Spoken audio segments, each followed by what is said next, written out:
ចឹងចោះឯប្អូនអត់ម៉ូតូជិះចូលឆ្នាំខាត់ទុក3ខែនឹងទំនេរពេកកុំចេះតែហ៊ានជាមួយអធិការនគរបាលក្រុងបាវិតកាលពីថ្ងៃទី8ខែមេសាឆ្នាំ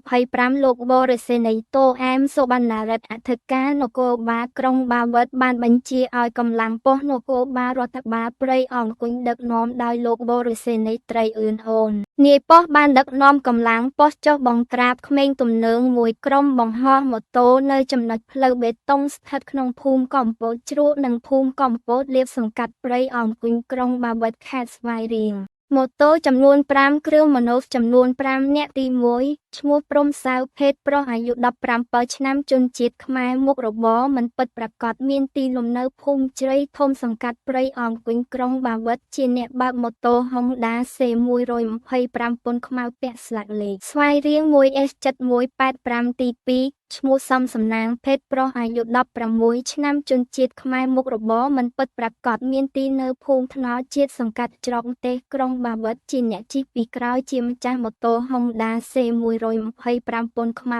ពាក់លេខគ្មានទី3ឈ្មោះញ៉ប់ដេវីតភេទប្រុសអាយុ16ឆ្នាំជនជាតិខ្មែរមុខរបរសិស្សមានទីលំនៅភូមិរៀមជោឃុំស្វាយតាយានស្រុកកំពង់រោខេត្តស្វាយរៀងជាអ្នកបើកម៉ូតូម៉ាត់និចពន្ធខៀវពាក់ស្លាកលេខភ្នំពេញ 1LH 6005 ទី4ឈ្មោះកៅតុងច័ន្ទឌីភេទប្រុសអាយុ12ឆ្នាំជនជាតិខ្មែរមុខរបរសិស្សមានទីលំនៅភូមិកំពតប្រុសសង្កាត់ច្រកទេសក្រុងបាវិតជាម្ចាស់ម៉ូតូជិះពីក្រោយម៉ូតូម៉ាក Honda C125 ពន្ធខ្មៅពាក់ស្លាកលេខស្វាយរៀង 1S7185 ទី5ឈ្មោះយ៉ាន់ទឹកភេទប្រុសអាយុ16ឆ្នាំជនជាតិខ្មែរមុខរបរសិស្សមានទីលំនៅភូមិកំពតជ្រកសង្កាត់ព្រៃអង្គុញក្រុងបាវិតជាអ្នកជិះពីក្រោយម៉ូតូ Maxi ទីពន្ធក្រហមពាក់ស្លាកលេខគ្មានបច្ចុប្បន្ន